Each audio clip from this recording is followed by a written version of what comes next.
அன்னைக்கு மாதிரியே இன்னைக்கும் ஓபிஎஸ் பக்கம் நின்று இபிஎஸ் பக்கம் நின்று ஏடிஎம்கே கூடவே இருந்தார். இன்னும் சொல்ல போனா டிடிவி கூட நின்று அப்படின்னு கூட இருந்திருந்தாருன்னு அது அதிமுக அம்மா மக்கள் முன்னேற்ற பக்கமே நிக்கிறார் சார். அவங்க போய் அவங்களுக்கு என்ன ஆப்ஷன் இருக்கு? அதிமுக கூட அது வேற கணக்கு. நான் இங்க மனோஜ் பாண்டியன் அவர்கள் டிஎம்கே போன பிறகு ஆப்ஷன் பத்தியே பேசுறதுல வருத்தம் இல்லைன்னு சொல்ல வரேன். இது இந்த மாதிரி தான் கணக்கு.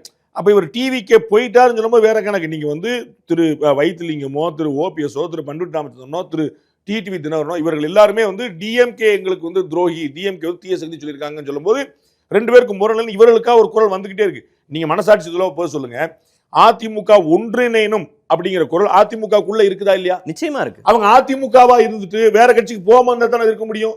இவங்க எல்லாம் நாங்க போய் டிஎம்கே போயிட்டோம். மனோஜ் பாண்டியனை ஏடிஎம்கே சேருங்கன்னு பேச சொல்ல முடியுமா? அவருக்காக வந்து வேலுமணி போய் பேச முடியுமா? உங்களுக்கு செங்கோட்டையை திரும்ப சேருங்கன்னு சொல்லிட்டு போய் யாரா பேச முடியுமா? இதைத்தான் சிக்கல். எவ்வளவு நாள்னு இருக்குல்ல சார். அவரோட ஒரே ஒரு மனிதனுடைய அந்த வார்த்தை சரியான தெரியல, ஒரே ஒரு மனிதருடைய பிடிவாதத்தினால இல்ல அவருக்காக கட்சியவே பிரிஞ்சு அதான் பிடிவாதமா வைராக்கியமாங்கிறது ரிசல்ட் தான் சார் சொல்லும். இதுவரைக்கும் அவர் வந்து தோல்வி அடையலன்னு சொல்லியிருக்கேன். 2024 தவறுன்னு சொல்லியிருக்கேன். நான் என்னுடைய பாயிண்ட் ஆஃப் வியூ சொல்லிட்டேன். உங்களுக்கு வந்து 8 தோல்வி எடப்பாடி 10 தோல்வி எடப்பாடி நீங்க சொல்லிட்டு போங்க, எனக்கு ஒன்றும் முரண்பாடு இல்லை, நான் வந்து சண்டைக்கு வரலன்ற.